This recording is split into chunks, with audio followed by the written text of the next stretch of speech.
Alright, I know a couple days ago I promised y'all a story, but I'm gonna tell it tonight because Deandra told me to tell it because she wanted to hear it, so I'm gonna tell it tonight. Alright, so the name of this story, I'm gonna label it the 20-year-old, 21-year-old. Alright, this story takes place last year, June 13th, and it was a party, and let me tell you, it was lit. Now, earlier that day, it's me and my boy Javante, and last time I've been to this girl's house was so my friend could like fuck one of the friends, but that's a story for another day. The only thing that turned me off about the location, it was in the hood, so it was like it's already shady as fuck, but the boy wasn't doing nothing, so we was in that bitch. So we pull up right, and there's already a whole bunch of niggas, a whole bunch of bitches crowding up the street in the sidewalk, and people just it's just like it's lit, and I'm just like, bruh. So I'm looking for this house. I'm like, where is that? I couldn't see between these crowds of people. I haven't seen the house myself personally. So the girl comes out, she's like, hey y'all, we right here. So I'm like, we go over, we in. So we get in, me and my boy, when we get in there, they just got done passing around the blunt, so like the room is all hazy. People they trying to freestyle with. I'm about to go sit over here. I'm about to grab a seat. So then I sit down, I'm chilling. My bro, he sit down, he's chilling too. And then they was like, alright, we about to get this little drinking game going since everyone here. And they're like, hey, let's do it. So, it happened. So I'm pretty sure y'all familiar with the game Never Have I Ever. Basically, for those who are not familiar with it, basically someone goes, never have I ever, yada yada. And basically, if you did the thing that they never said they done, you drink to it. So let's be like, let's say never have I ever had an Arizona. If you had an Arizona, you drink to it. And then, okay, back to the story. So we got the server going. It's about 11, 12 of us. And, it was asking questions. People were drinking. And let me tell you about the most outrageous questions. I'm never going to forget. It was like two guys. I don't know the one guy. He was black. The other guy was like, he was like Filipino or something. That kid was crazy. Basically, in one of his stories, he was like, I think like, he told someone like, ask him, never have I ever had my dick bleed. And then they like, oh, never have I ever made a dick bleed.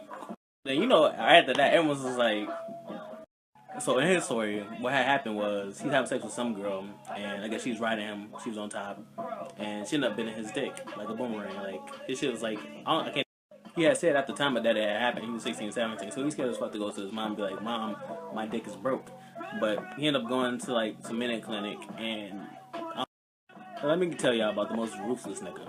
So we go around, we being funny, like y'all know how I like to talk about eating ass. So I was like, never have ever eaten ass. Why this nigga? So, everyone turned. We all looking like, hold on one second.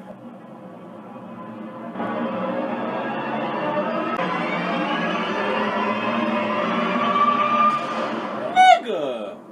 What, guys? You acting like y'all never eat ass before.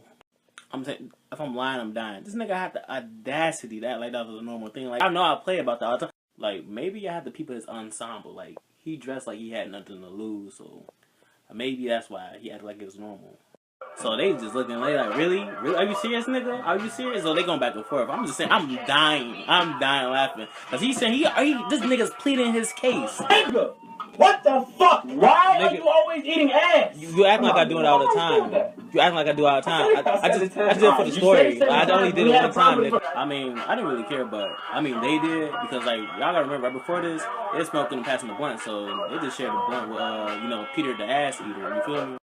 So after when that was all done over with, we went back to ask questions, and the girl who swears about, she gets up and she's just. Say something I did. I want to drink too.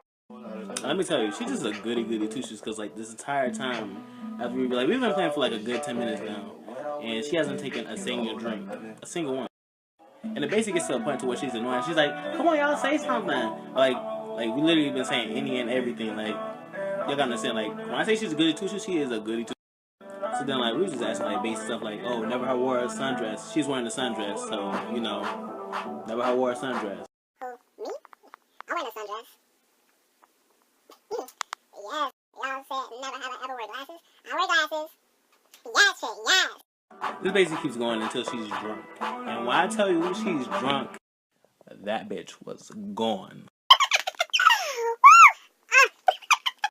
So at this point, we're like, Sydney, you good? You can stop drinking. And then she's just like, I'm not drunk. The bitch was clearly drunk.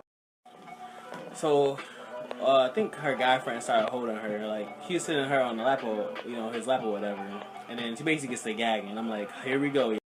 The only bad thing, I let my boy borrow a whole outfit. So I'm like, I'm not about to have her throw up on him on my clothes. So I'm like, you know what? Bring it this way, I'll hold her. So now I got this drunk Ethiopian and got it sitting in my lap, and she is all over the place. Like, let me show you. Where's Dre? So doing all this, like, she's still gagging, whatever. But as long as she's facing that way, towards the middle of the floor, she's not gonna get none of it on me. So I was gonna be straight. Side note, I got some footage here, but I'm gonna play that just the audio because just in case people involved don't want to be involved in the story. Yeah.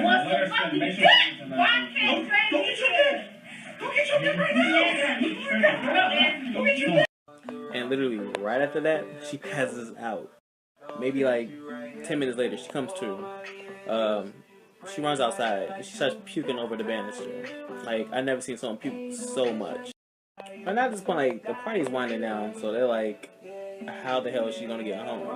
Her cousin's like fucked up too, so we just like, so they all looking around like, who's gonna give her a ride? Marcus, do you feel like giving her a ride, bro? Fuck that. They had me messed up thinking I was about to take it. I was like, what? She was throwing up all over the place. Like, y'all got me messed up thinking about her throwing up in my car? Got me all the way messed up. Like, Marcus, they was like, matter of fact, they was like, oh yeah, she only live in Hyde Park. Nigga, Hyde Park is like 45 minutes away from where we were. And I had work the very next day, 10 a.m.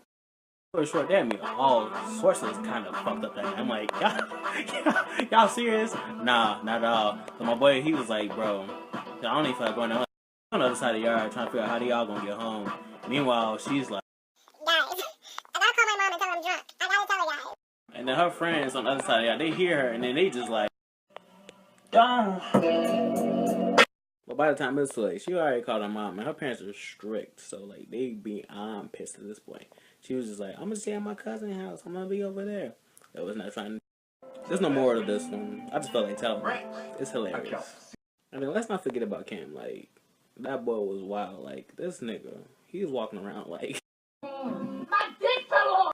Long story short, the boy didn't have to take no one home but himself and his boy. And I haven't seen her since. Her cousin's cousin ended up taking her home. And with that being said, good night, Snap.